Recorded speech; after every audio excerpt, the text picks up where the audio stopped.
Hello everyone, मैं रोशन sir आपका स्वागत करता हूं फोर्थ सेमेस्टर के मॉस के ऑनलाइन क्लास में। आज हम लोग मॉस के इंट्रोडक्शन सेक्शन को देखेंगे, जिसमें हम लोग इसके सिलेबस के बारे में बात करेंगे।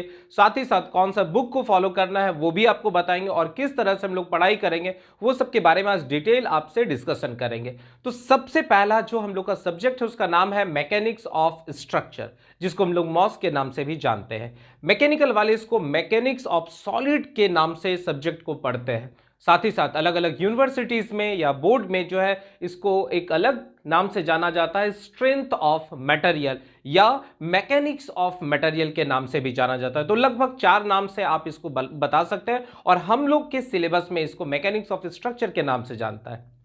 तो मैकेनिक्स ऑफ स्ट्रक्चर में मेनली हम लोग जो पढ़ाई करेंगे वो पढ़ाई करेंगे कि किसी स्ट्रक्चरल मेंबर पर अगर एक्सटर्नल फोर्स लोड लग रहा है तो उस एक्सटर्नल फोर्स के कारण उस स्ट्रक्चरल मेंबर में किस तरह से इफेक्ट हो रहा है, किस तरह उसके बिहेवियर में चेंजिंग आ रहा है, और अगर कोई फेलियर टेक्स प्लेस कर रहा है तो हम क्या क्या उपाय करेंगे जिससे उसके फेलियर को बचाया जा सकता है। ये पूरा का पूरा मैकेनिक्स ऑफ स्ट्रक्चर के अंदर आ जाएगा। देखिए, इसका सब्जेक्ट का नाम भी है स्ट्रेंथ ऑफ मटेरियल। इसका मतलब स्ट्रेंथ का मतलब होता है कि अगर किसी बॉडी पर या स्ट्रक्चरल मेंबर पर आप कोई एक्सटर्नल फोर्स डालते हैं और वह स्ट्रक्चरल मेंबर या वह बॉडी उस एक्सटर्नल फोर्स को किस तरह से रेसिस्ट करता है, उसी को हम लोग उसका स्ट्रेंथ कहते हैं। तो आपको किसके बारे में पढ़ना करना है? मटेरियल के स्ट्रेंथ के बारे में, क्योंकि फाइनली आप क्या करेंगे, किसी ना किसी मटेरियल से कोई ना कोई कंपोनेंट स्ट्रक्चरल मेंबर बनाएंगे और फिर आप चेक करेंगे कि लोड लगने के कारण वह मटेरियल अपने आप को किस तरह से रेसिस्ट करता है। काफी मजेदार टॉपिक है, मजेदार सब्जेक्ट है, क्योंकि इसमें आपको थ्योरेटिकल पार्ट्स भी बहुत अच्छा करना और साथ ही साथ न्यूमेरिकल पोर्शन को भी बहुत अच्छा करना है। यह सब्जेक्ट आपके सेमेस्टर के लिए, साथ ही साथ आपके कॉम्पिटिटिव एग्जाम के लिए काफी इंपॉर्टेंट है। अगर मॉस को आप अच्छा करते हैं तो नेक्स्ट सेमेस्टर में आपको टॉस पढ़ना है, क्योंकि यही मॉस वहां पर टॉस में आपको मदद देगा। मॉस अगर अब अभी आपका अच्छा हो जाता है तो टॉस में आपको काफी मदद मिलेगा, इसलिए बहुत मन लगा के इसको पढ़ेंगे। तो सबसे पहला हम लोग इसके बुक के बारे में आज बात कर लेते हैं। तो बुक्स में जो हम लोग आज पढ़ाई करेंगे या बताएंगे उसमें सबसे पहला हम आपको सजेशन देंगे कि आप मॉस का सबसे अच्छा बुक है आर के बंसल ले लेंगे। बुक आपको जो मार्केट में मिलेगा वो रहेगा स्ट्रेंथ ऑफ मटेरियल, और आपका जो है आर के बंसल का रहेगा, जो लक्ष्मी पब्लिकेशन का है। काफी अच्छा बुक है, आपके पूरे सिलेबस को कवर करेगा। कितना? 4th सेम का। और साथ ही साथ जब आप 5th सेम में जाएंगे और वहां पर आप टॉस पढ़ेंगे तो वहां भी आपका पूरा का पूरा सिलेबस जो है इसके अंदर कंटेंट रहेगा। बहुत अच्छा बुक है, क्योंकि उसका थ्योरेटिकल सेक्शन, उसका न्यूमेरिकल सेक्शन काफी अच्छा है और एरर भी बहुत कम है। तो मेरा अगर सजेशन मानेंगे तो आप आर के बंसल ले लीजिए। बहुत अच्छा बुक है, क्योंकि आपके सिलेबस को पूरा का पूरा वो कवर कर रहा है और उसमें जो क्वेश्चन का क्वालिटीज है वो काफी अच्छा है। लगभग आपके बोर्ड एग्जाम में जो क्वेश्चन आते हैं उसका लगभग पैटर्न यहां से मैच करता है। क्लियर एकदम है। दूसरा जो आप बुक ले सकते हैं वो एस चांद पब्लिकेशन का है, आर एस खुरमे। ये भी बहुत अच्छा बुक है, पर इसमें क्या है, कुछ कुछ जगह पर कैलकुलेशन मिस्टेक है, कुछ कुछ जगह में जो समझाने का तरीका है वो बहुत ज़्यादा अच्छा नहीं, पर ओवरऑल बुक बहुत आसान है, आप आसानी से समझ सकते हैं। तो ये भी बुक आपका अच्छा है, आप ये भी बुक ले सकते हैं आर एस खुरमी का। ठीक है। उसके बाद तीसरा जो बहुत अच्छा बुक है उसको हम लोग कहते हैं टी एस वेंकटेश। ये साउथ का एक बुक है, जिसमें आपका थ्योरेटिकल पोर्शन और न्यूमेरिकल्स काफी अच्छा दिया हुआ है। अगर मान लीजिए ये बुक आपको मार्केट में नहीं मिल रहा है तो आप ऑनलाइन इसको मंगा सकते हैं, क्योंकि ये आपके पूरे सिलेबस को कवर कर रहा है और साथ ही साथ उसमें बहुत सारा जो टॉपिक है वो आपका 5th सेमेस्टर से भी मैच करेगा।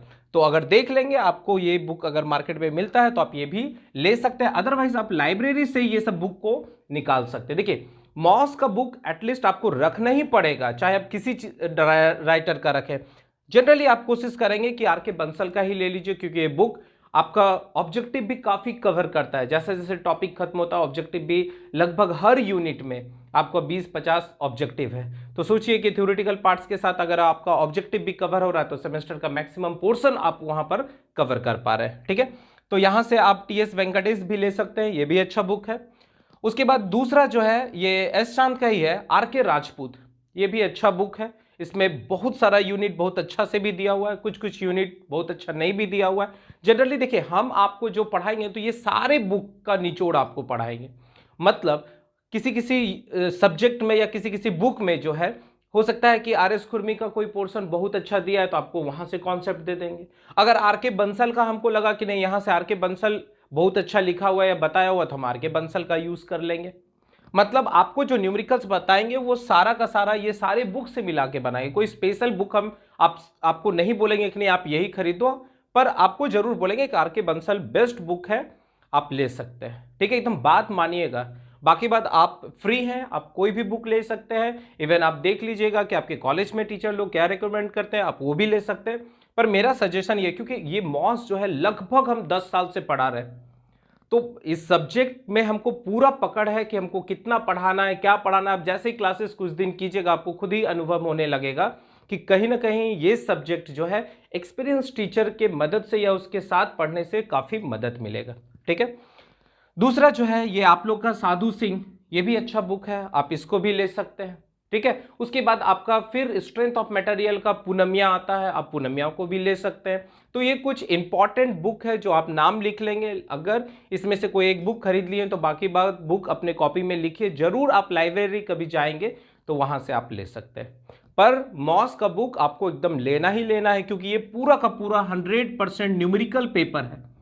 मतलब आपके एग्जाम में जो सबसे ज्यादा क्वेश्चन आएगा वो न्यूमेरिकल्स आएगा, और अगर अभी आप मॉस अच्छा करते हैं तो 5th सेमेस्टर में आपको काफी मदद मिलेगा। ओके, चलिए अब हम लोग इसके सिलेबस के बारे में बात करते हैं। तो सिलेबस में हम लोग को टोटल 7 यूनिट पढ़ना, और सातों यूनिट काफी इंपॉर्टेंट है। ठीक है, इसमें एक एक्स्ट्रा यूनिट हम लास्ट में पढ़ा देंगे, एकदम जरूर पढ़ाएंगे। ठीक है, क्योंकि वो 5th सेमेस्टर में भी पढ़ना है, पर कंपैरेटिव व्यू से काफी इंपॉर्टेंट है, और वो आपका स्लोप एंड डिफ्लेक्शन टॉपिक है। ठीक है, स्लोप एंड डिफ्लेक्शन टॉपिक है। बाकी बात आपको 5th सेमेस्टर में भी टॉस में पढ़ना है, पर अभी आपको पढ़ा देंगे क्योंकि बहुत सारा बच्चा कॉम्पिटिटिव क्वेश्चन बनाता है तो वहां से आपको मदद मिल जाएगा। ठीक है, तो पहला यूनिट के अंदर आ जाएंगे। इसमें हम लोग को स्ट्रेस स्ट्रेन के बारे में बात करना है कि स्ट्रेस क्या होता है, स्ट्रेन क्या होता है। उससे पहले आपको पढ़ाएंगे कि मटेरियल के अंदर या बॉडी के अंदर अगर एक्सटर्नल फोर्स डालते हैं तो क्या क्या इंपॉर्टेंट प्रॉपर्टीज होता है, जिसमें हम लोग पढ़ेंगे कि इलास्टिसिटी किसको कहते हैं, प्लास्टिसिटी किसको कहते हैं, हार्डनेस किसको कहते हैं, टफनेस किसको कहते हैं। उसके बाद हम पढ़ाएंगे कि रिजिलियंस किसको कहते हैं। तो ये कुछ बेसिक प्रॉपर्टीज होगा, मैकेनिकल प्रॉपर्टीज जो आपको बताएंगे। फिर वहां से पढ़ने के बाद हम लोग पढ़ेंगे टाइप्स ऑफ लोड कितना होता है, अलग अलग तरह का लोड का एप्लीकेशन कैसे होता है। फिर उस लोड के आधार पर पढ़ेंगे कि बॉडी के अंदर स्ट्रेसेस कैसे जनरेट होता है, स्ट्रेसेस होता क्या है, कितने टाइप का स्ट्रेस होता है, स्ट्रेन क्या होता है, उसका टाइप्स क्या होता है, ये सब के बारे में डिटेल बात आपको बताऊंगा। जैसे एग्जांपल के तौर पर समझिए कि अगर आप कोई इलास्टिक मेंबर ले रहे, देखिए अंतर क्या है मैकेनिक्स ऑफ स्ट्रक्चर और सिंपल मैकेनिक्स के अंदर। जैसे अगर आप मैकेनिक्स के बारे में बात करते थे तो मान लीजिए ये बॉडी है, ठीक है, तो ऑब्वियस है कि बॉडी बहुत सारे एटम मॉलिक्यूल से मिलकर बना हुआ है। तो अगर इस बॉडी पर हम एक्सटर्नल फोर्स लगाते थे मैकेनिक्स में, जब हम सिर्फ मैकेनिक्स का बात करते हैं, तो जब हम एक्सटर्नल फोर्स लगाते हैं तो ये बॉडी अपने ए पोजीशन से चेंज करके हो सकता है ये बॉडी बी पॉइंट पर आ गया, ये बी पॉइंट पर आ गया। तो जब हम लोग सिंपल मैकेनिक्स पढ़ाते थे तो वहां पर बताते थे कि बॉडी के मॉलिक्यूल्स में किसी तरह का कोई चेंजिंग नहीं होता है, सिर्फ बॉडी में डिस्प्लेसमेंट होता है, मूवमेंट होता है। तो वो मैकेनिक्स के अंदर आ गया। पर जब हम लोग मैकेनिक्स ऑफ स्ट्रक्चर का बात करते हैं तब वहां पर हम लोग जब एक्सटर्नल फोर्स लगाते हैं तो इसके मॉलिक्यूल्स में चेंजिंग आता है, और यहां पर ये बॉडी जो है वो डिफॉर्मेबल बॉडी के अंदर कंसीडर, लोड लगा, लोड लगने के कारण उसमें डिफॉर्मेशन टेक्स प्लेस किया, और जैसे ही लोड को हटाए बॉडी वापस अपने ओरिजिनल शेप और साइज में आ गया। तो यहां पर हम लोग जनरली जो पढ़ाई करेंगे वो डिफॉर्मेबल बॉडी के बारे में बात करेंगे, फ्लेक्सिबल बॉडी के बारे में बात करेंगे। पर मैकेनिक्स में जब हम लोग पढ़ाई करते हैं तो मेनली हम लोग रिजिड बॉडी के बारे में बात करते हैं। तो इसको पूरे डिटेल में पढ़ाऊंगा, खूब मजेदार सब्जेक्ट है, आपको बहुत मजा आएगा। ठीक है, तो यहां पर हम लोग फिर हुक्स लॉ पढ़ेंगे, फिर उसी में हम लोग आगे जाके पढ़ेंगे कि सुपरपोजिशन प्रिंसिपल क्या होता है, कंपोजिट सेक्शन क्या होता है, टैपर सेक्शन क्या होता है। देखिए आपको नो डाउट जितना सिलेबस दिया हो उससे एक्स्ट्रा ही पढ़ाऊंगा, कुछ कुछ टॉपिक आपके सिलेबस में स्किप किया हुआ है पर कंपैरेटिव व्यू से वो काफी इंपॉर्टेंट है, तो वो सब भी यूनिट आपको खोज खोज के पढ़ाऊंगा, जिससे कि क्या होगा आप अगर कोई ऑब्जेक्टिव, देखिए एक काम और करना है, इस टेक्स्ट बुक के साथ एक ऑब्जेक्टिव भी आप खरीद लेंगे। ठीक है, क्योंकि फोर्थ सेमेस्टर आपका बहुत इंपॉर्टेंट सेमेस्टर है, क्योंकि यहीं से आपका टर्निंग पॉइंट आता है। अगर इस सेमेस्टर में आप सारे पांचों पेपर को अच्छा कर लेते हैं तो ये कंपटीशन एग्जाम में सबसे ज्यादा नंबर को कवर करता है। तो आप क्या करेंगे, इस टेक्स्ट बुक के साथ एक ऑब्जेक्टिव का बुक खरीद लीजिए, जिसमें जो कंपटीशन एग्जाम देंगे वहां से ऑब्जेक्टिव आता है। तो उसमें आप आर.एस. खुरमी का ले सकते हैं बुक, लगभग 5,500 क्वेश्चन है उसके अंदर। उसमें आप जब खोलेंगे तो मॉस का भी लगभग 350-400 क्वेश्चन वहां से मिल जाएगा। तो आप फटाफट जैसे आपको पढ़ाऊंगा आप वहां से ऑब्जेक्टिव बनाना स्टार्ट कर दो। गुप्ता भी ले सकते हैं, वो भी अच्छा बुक है ऑब्जेक्टिव का। तो और भी जो भी बुक आपके सिविल में होंगे वो आप ले सकते हैं, पर एक ऑब्जेक्टिव बुक भी आप जरूर रखेंगे। ठीक है, चलिए, तो पहले यूनिट के अंदर यही सब पढ़ेंगे, स्ट्रेस स्ट्रेन के बारे में। फिर उसमें टैपर सेक्शन पढ़ाएंगे। थर्मल स्ट्रेस आपको क्वेश्चन में नहीं दिया है, पर आपको थर्मल स्ट्रेस सब भी पढ़ाऊंगा। ठीक है, फिर कंपोजिट सेक्शन आ गया, उस पर बेस्ड न्यूमेरिकल्स रहेगा। तो ये सब सारा का सारा यूनिट नंबर 1 के अंदर रहेगा। तो यूनिट 1 में याद रखना है कि लगभग 4 से 5 जो है ऑब्जेक्टिव आएंगे, एकदम कंफर्म है, क्योंकि प्रीवियस ईयर का भी जो क्वेश्चन था उसमें ये मार्किंग जो आपको बता रहे हैं, मार्क्स जो बता रहे हैं, उसी बेसिस पर हम बता रहे हैं। तो आप समझ सकते हैं कि कौन यूनिट मेरे लिए सबसे ज्यादा इंपॉर्टेंट होगा। तो 4 से 5 ऑब्जेक्टिव होंगे। यहां से आपको 4 मार्क्स का शॉर्ट आंसर टाइप का क्वेश्चन एक आ सकता है या 2 भी आ सकता है, क्योंकि बहुत इंपॉर्टेंट सेक्शन है। तो यहां से मैक्सिमम 2 क्वेश्चन आ सकते हैं। ठीक है, और वाले को कंसीडर नहीं कर रहे हैं, मतलब 2 क्वेश्चन इसमें स्पेशली आ सकते हैं। और यहां से 6 मार्क्स का एक लॉन्ग आंसर टाइप का भी क्वेश्चन आ सकता है। तो यहां से आपको मैक्सिमम जो है वह 12 प्लस इतना मार्क्स का क्वेश्चन आ सकता है। तो काफी इंपॉर्टेंट यूनिट है, और ये पूरे स्ट्रेंथ ऑफ मटेरियल का मॉस का सबसे इंपॉर्टेंट यूनिट आ जाता है, क्योंकि पूरा पढ़ाई हम लोग इसी पर बेस्ड मान के चलेंगे कि स्ट्रेस होता क्या है, स्ट्रेस हमको निकालना पड़ेगा कि लोड लगता है तो उसमें किस किस तरह का स्ट्रेसेस डेवलप होता है। ठीक है, तो ये पहले यूनिट के अंदर आ गया। दूसरा यूनिट आ जाएंगे elastic constant and principal stresses आएंगे। देखिए, ये एक्चुअली 2 टॉपिक का कॉम्बिनेशन है।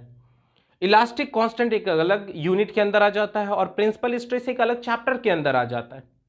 ठीक है, तो इलास्टिक कांस्टेंट में हम लोग पढ़ेंगे कि कितना टाइप्स ऑफ इलास्टिक कांस्टेंट होता है, जिसमें हम लोग पढ़ेंगे कि यंग्स मॉडुलस ऑफ इलास्टिसिटी क्या होता है, बल्क मॉडुलस ऑफ इलास्टिसिटी क्या होता है, मॉडुलस ऑफ रिजिडिटी क्या होता है, तीनों के बीच में रिलेशन क्या होता है, किस तरह से हम लोग डिराइव कर सकते हैं रिलेशन को, क्योंकि वहां से रिलेशन डेरिवेशन आपके एग्जाम में आते हैं। साथ ही साथ यूनिएक्सियल लोडिंग लग रहा है, बाई एक्सियल लोडिंग लग रहा है, ट्राई एक्सियल लोडिंग लग रहा है। यूनिएक्सियल लोडिंग का मतलब है, मान लीजिए कोई इलास्टिक मेंबर है, ठीक है, तो इस पर अगर एक ही डायरेक्शन में लोड लगेगा, जैसे मान लीजिए P एक ही डायरेक्शन में एक्स एक्सिस की तरफ लोड लग रहा है, तो इसको यूनिएक्सियल लोडिंग कहेंगे। अगर इस मेंबर पर एक साथ 2 एक्सिस में लोडिंग लगेगा पी वाई, तो इसको बाई एक्सियल लोडिंग कहेंगे। और मान लीजिए ये अगर 3D को कंसिडर कर लेते हैं और इसके तीनों एक्सिस में लोड लग रहा है, तो इसको ट्राई एक्सियल लोडिंग कहेंगे। तो ये इलास्टिक मेंबर में यूनिएक्सियल लोडिंग के कारण स्ट्रेस स्ट्रेन कितना हो रहा है, बाई एक्सियल के कारण स्ट्रेस स्ट्रेन कितना हो रहा है, ट्राई एक्सियल के कारण स्ट्रेस स्ट्रेन कितना हो रहा है, इस पर बेस्ड न्यूमेरिकल हमेशा पूछते हैं। ठीक है, तो यहां पर हम लोग ये सब के बारे में पढ़ेंगे। इलास्टिक कांस्टेंट जो है वो आपके पास 3 है, यंग्स मॉडुलस, बल्क मॉडुलस और मॉडुलस ऑफ रिजिडिटी। इसके बीच में रिलेशन क्या होता है, तो पॉइसंस रेशियो के साथ इसका रिलेशन हम लोग डेवलप करेंगे कि E is equal to 2G 1 + mu होता है और E is equal to 3K 1 - 2 mu होता है। और ये दोनों डेरिवेशन में कोई एक डेरिवेशन है, और ये रिलेशन सब काफी इंपॉर्टेंट है कंपटीशन एग्जाम के लिए, क्योंकि डायरेक्ट आप जब भी एग्जाम देंगे, अलग अलग तरह का एसएससी का देंगे या और भी एग्जाम देंगे, तो वो डायरेक्ट आपको यहां से रिलेशन पूछेंगे। तो यहां से लगभग ये वाले सिर्फ इलास्टिक कांस्टेंट से 2 ऑब्जेक्टिव, ठीक है, 4 मार्क्स का एक रिलेशन पूछेंगे, डेरिवेशन पूछेंगे, 4 मार्क्स का डेरिवेशन रहेगा और 6 मार्क्स का न्यूमेरिकल्स रहेगा। देखिए, आपके जो सिलेबस में जो मार्किंग किया हुआ है, पर जो आपका प्रीवियस ईयर का क्वेश्चन 2-3 साल का आया हुआ, उसके आधार पर ये सब बता रहा हूं कि इतना नंबर पूछता ही पूछता है। ठीक है, फिर प्रिंसिपल स्ट्रेस आ जाएंगे। तो प्रिंसिपल स्ट्रेस में हम लोग पढ़ेंगे कि प्रिंसिपल प्लेन क्या होता है, प्रिंसिपल स्ट्रेस क्या होता है, मेजर प्रिंसिपल स्ट्रेस क्या होता है, माइनर प्रिंसिपल स्ट्रेस क्या होता है। काफी मजेदार है, इसमें बहुत सारा डेरिवेशन करना है, उसके आधार पर हम लोग प्रिंसिपल स्ट्रेस निकालना सीखेंगे। ठीक है, तो यहां से डायरेक्ट आपको जो है बस एक ही क्वेश्चन आएगा 6 मार्क्स का। ओके, और इसमें 6 मार्क्स का जो क्वेश्चन आएगा उसको दो मेथड से बना सकते हैं। एक एनालिटिकल मेथड जिसमें हम लोग फॉर्मूला का यूज करेंगे, और दूसरा ग्राफिकल मेथड है जिसको हम लोग मोहर सर्कल कहते हैं, काफी इंपॉर्टेंट है। तो वहां पर आपको ये दोनों मेथड सिखाएंगे। तो आप यहां से देख पा रहे होंगे कि यहां से टोटल 12 नंबर और 6 18 मार्क्स का क्वेश्चन यहां मैक्सिमम पिछले बार आया हुआ है, तो 18 मार्क्स का यहां से आ सकता है। हर एक यूनिट अपने में काफी इंपॉर्टेंट है। ठीक है, करना क्या है बाबू, इसके लिए आपको एक स्पेशल स्पाइरल कॉपी ले लेना है, वो भी वाइट ले लेना है। ठीक है, और अच्छा खासा मोटा लेंगे क्योंकि आपको थ्योरेटिकल्स के साथ साथ न्यूमेरिकल्स काफी प्रैक्टिस क्लासेस में कराऊंगा। ठीक है, और उसके बाद भी अगर आपको लगता है कि और भी हमको न्यूमेरिकल्स चाहिए या प्रैक्टिस कराना है, तो तुरंत आप मेरे नंबर पर हमको मैसेज करेंगे। वहां से फिर आपको जो है जहां भी दिक्कत होगा कि सर ये यूनिट का और भी लेक्चर आएगा या आना चाहिए जिससे कि और क्लियर हो, तो और भी आपको लेक्चर बनाते जाएंगे। ठीक है, जैसे जैसे यूनिट खत्म करेंगे हम पूरा कोशिश करेंगे कि हर यूनिट के बाद आपका एक लाइव सेशन ले ले जिसमें कि आप अपने डाउट को हमको बता सके। क्लियर है? चलिए नेक्स्ट आ जाते हैं यूनिट नंबर 3, जिसमें हम लोग पढ़ेंगे कि shear force and bending movement क्या होता है। ये पूरे मॉस का सबसे इंपॉर्टेंट यूनिट है। पूरे मॉस में अगर किसी बच्चा को सबसे ज्यादा डर किसी यूनिट या टॉपिक में लगता है तो एसएफडी एंड बीएमडी में लगता है। आपको एकदम ट्रिक सिखा दूंगा कि किसी भी स्ट्रक्चर, किसी भी बीम पर अगर डिफरेंट डिफरेंट टाइप का लोडिंग लग रहा है तो आप कैसे उसका एसएफडी बीएमडी ड्रॉ कर सकते हैं। उसमें हम लोग यहां पर पढ़ेंगे shear force and bending movement diagram में कि बीम क्या होता है, टाइप्स ऑफ बीम पढ़ेंगे, लोड क्या होता है, टाइप्स ऑफ लोड पढ़ेंगे, सपोर्ट क्या होता है, टाइप्स ऑफ सपोर्ट पढ़ेंगे, जो ऑलरेडी आप मैकेनिक्स में थोड़ा थोड़ा पढ़े हैं। फिर हम लोग पढ़ेंगे कि अगर पॉइंट लोड है, यूडीएल है, यूवीएल है, अलग अलग तरह के बीम पर लोड लग रहा है तो उसका किस तरह से एसएफडी बीएमडी ड्रॉ किया जाए। तो यहां से एसएफडी बीएमडी से एक ऑब्जेक्टिव आएगा, एक ऑब्जेक्टिव आएगा और 6 मार्क्स का 100% है, एक न्यूमेरिकल्स रहता है। न्यूमेरिकल्स रहता है एकदम कंफर्म है, मतलब यहां से आप 7 मार्क्स ला सकते हैं, पर गारंटी 100% है कि इतना रहेगा ही रहेगा। हो सकता है कभी कभी 4 मार्क्स का भी पूछता है, पर ये जरूरी नहीं हर बार पूछता है, पर पूछता है।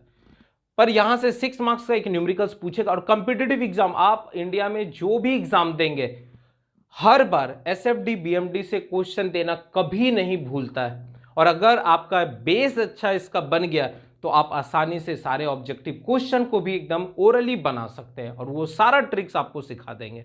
ठीक है, नेक्स्ट आ जाते हैं unit number 4, that is called movement of inertia. ये भी एकदम 100% कंफर्म क्वेश्चन है कि यहां से 6 मार्क्स का एक लॉन्ग आंसर टाइप का न्यूमेरिकल्स आएगा, कंफर्म है। फिर यहां से लगभग 2 ऑब्जेक्टिव आते हैं और कभी कभी थ्योरम 2 गो होता है, एक पैरेलल एक्सिस थ्योरम, एक परपेंडिकुलर एक्सिस थ्योरम। तो यहां 4 मार्क्स का जो है आपको एक थ्योरेटिकल सेक्शन पूछ सकता है। तो अगर मैक्सिमम पूछे तो 12 मार्क्स का पूछेगा, और नहीं तो 6 मार्क्स का तो एक न्यूमेरिकल्स रहेगा और 2 ऑब्जेक्टिव रहेगा। तो लगभग यहां से आप बता सकते हैं कि 8 मार्क्स का आ सकता है। और अगर मान लीजिए उसमें थ्योरेटिकल सेक्शन भी जोड़ दिया तो आप आसानी से 12 नंबर ला सकते हैं। नेक्स्ट आ जाते हैं स्ट्रेसेस इन बीम, काफी इंपॉर्टेंट टॉपिक है। स्ट्रेसेस इन बीम में हम लोग पढ़ेंगे कि बेंडिंग स्ट्रेसेस क्या होता है, जिसमें हम लोग एक डेरिवेशन निकालेंगे जिसको हम लोग फ्लेक्सुरल इक्वेशन कहते हैं, बेंडिंग इक्वेशन कहते हैं कि M/I सिग्मा बेंडिंग बटे y is equal to E/R।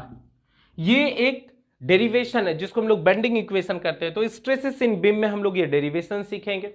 फिर हम लोग पढ़ेंगे कि बीम में किस तरह का लोड लगने के कारण स्ट्रेस जनरेट होता है, उस पर बेस्ड न्यूमेरिकल्स रहेगा। फिर इसी टॉपिक के अंदर आ जाएंगे तो वहां पर हम लोग को पढ़ना है शेयर स्ट्रेसेस इन बीम, जो काफी इंपॉर्टेंट है क्योंकि यहां से स्ट्रेसेस इन बीम में 2 सेक्शन कवर हो जाता है, एक बेंडिंग स्ट्रेस हो जाता है और एक शेयर स्ट्रेस हो जाता है। और वहां से हर साल एक न्यूमेरिकल 6 मार्क्स का एक न्यूमेरिकल्स कंफर्म आता है। फिर 4 मार्क्स का भी न्यूमेरिकल्स आता है और लगभग 2 ऑब्जेक्टिव होता है। काफी इंपॉर्टेंट यूनिट है। देखिए हम बार बार बता रहे हैं कि सारा यूनिट ही इंपॉर्टेंट है, अब किसी को कम नहीं बता सकते हैं। ठीक है, तो यहां से लगभग आपको जो है 12 मार्क्स का आ जाएगा, पर 100% है, यहां से 100% है कि आना ही आना है। ठीक है, फिर आ जाते हैं हम लोग एनालिसिस ऑफ ट्रसेस में। ये बहुत इंपॉर्टेंट है क्योंकि यहां ट्रसेस से जो है आपको न्यूमेरिकल्स आएंगे 6 मार्क्स का, जिसमें एक साफ साफ लिखा रहेगा कि न्यूमेरिकल्स आपको ज्वाइंट मेथड से बनाना है कि सेक्शन मेथड से बनाना है। ठीक है। तो यहां पर आपको एनालिसिस ऑफ ट्रसेस में पढ़ाएंगे कि ट्रसेस होता क्या है, ट्रसेस या फ्रेम में क्या डिफरेंसेस है। तो ये याद रखना है कि ट्रस जो होता है वो मेनली पिन ज्वाइंट मेंबर होता है, और फ्रेम जो होता है वो परमानेंट ज्वाइंट मेंबर होता है, जिसमें फ्रेम में हम लोग वेल्डिंग कर देते हैं। जैसे मान लीजिए बहुत सारा स्ट्रक्चर देखते हैं, तो उस स्ट्रक्चर में अगर वेल्डिंग किया हुआ है, या आप कह सकते हैं कि रिवेट मारा हुआ है, या नट बोल्ट कसा हुआ है, कि उसके बीच में किसी तरह का कोई एंगुलर मूवमेंट नहीं हो सकता है, तो वो सारा का सारा फ्रेम हो जाता है। और अगर पिन ज्वाइंट दिया हुआ है, जैसे अगर मान लीजिए आप कोई सीजर ले लिए, तो यहां पर आप देखते हैं कि ज्वाइंट डाला रहता है, उस पॉइंट के अबाउट मूव कर सकता है। तो अगर किसी स्ट्रक्चरल मेंबर को पिन ज्वाइंट के मदद से जोड़ा जाता हो तो वो ट्रसेस के अंदर आ जाएगा, और अगर उसको हम लोग वेल्ड कर दिए हो, रिवेट मार दिए हो, नट बोल्ट कस दिए हो, तो वो क्या हो जाएगा, फ्रेम हो जाएगा। तो वहां पर आपको यही सब बताएंगे कि ट्रसेस क्या होता है, कितने टाइप्स का होता है, उसमें हम लोग कहेंगे कि परफेक्ट स्ट्रक्चर क्या होता है, इम्परफेक्ट स्ट्रक्चर क्या होता है, रिडंडेंट स्ट्रक्चर क्या होता है, फिर इस पर बेस्ड न्यूमेरिकल्स बताऊंगा, बहुत मजा आएगा, और ये भी बहुत इंपॉर्टेंट है आपके कंपटीशन व्यू से। ठीक है, और लास्ट में आ जाते हैं, यहां 6 मार्क्स का एक एकदम 100% न्यूमेरिकल्स आएगा। ठीक है, बाकी बात एक ऑब्जेक्टिव आएगा, इससे ज्यादा इससे क्वेश्चन नहीं आता है। ओके, लास्ट आ जाते हैं स्ट्रेन एनर्जी। काफी आसान टॉपिक है और मजेदार है, और यहां से आपको डेरिवेशन आते हैं। 6 मार्क्स का जो है, 6 मार्क्स का डेरिवेशन आएगा। ठीक है, या कभी कभी 6 मार्क्स का जो है इस पर बेस्ड न्यूमेरिकल्स आ जाएगा, पर आएगा ही आएगा। ठीक है, और शॉर्ट आंसर में किसी बार पूछता है या किसी बार नहीं भी पूछता है, पर 2 ऑब्जेक्टिव यहां से एटलीस्ट जरूर आएंगे। ठीक है, तो यहां से 2 ऑब्जेक्टिव आ जाएंगे, और फिर आपका 6 मार्क्स का न्यूमेरिकल है। स्ट्रेन एनर्जी में हम लोग पढ़ेंगे कि अगर किसी इलास्टिक मेंबर पर हम लोड लगा रहे हैं, लोड भी 3 तरह का लगा सकते हैं, ग्रेजुअल लोड, सडन लोड, या इंपैक्ट लोड। जैसे मान लीजिए एक टोकरी ले लिए और उस पर हम धीरे धीरे लोड बढ़ा रहे हैं, तो अगर किसी स्ट्रक्चरल मेंबर पर लोड जो है वह ग्रेजुअली धीरे धीरे बढ़ाया जाए, तो ऐसे लोड को हम लोग क्या कहेंगे, ग्रेजुअल लोड कहेंगे। अगर मान लीजिए वो सारा का सारा लोड किसी बॉडी पर एक बैग डाल दिया जाए, तो उसको हम लोग क्या कहेंगे, सडन लोड कहेंगे। और अगर सारा का सारा लोड कुछ हाइट से उस बॉडी पर गिरा दिया जाए, तो ऐसे लोड को हम लोग इंपैक्ट लोड कहेंगे।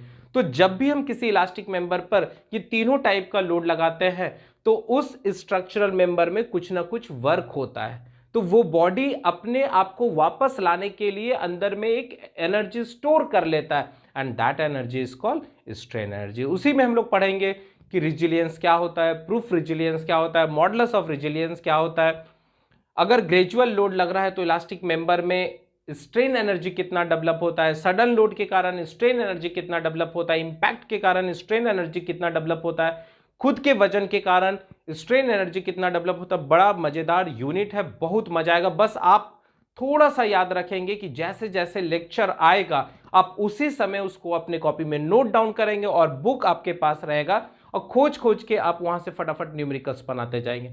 अगर जरा भी आप इसको छोड़ेंगे तो ये सब्जेक्ट फिर आपके लिए टफ हो जाएगा। तो हम नहीं चाहेंगे कि इतना इंटरेस्टिंग सब्जेक्ट को आप टफ कर दें।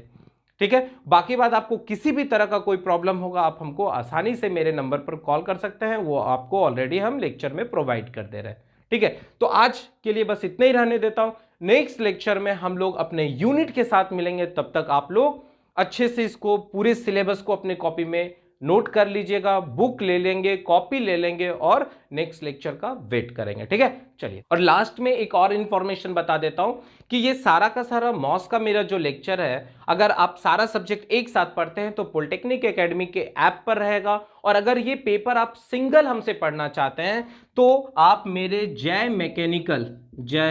मैकेनिकल के ऐप को प्ले स्टोर से डाउनलोड कर लेंगे।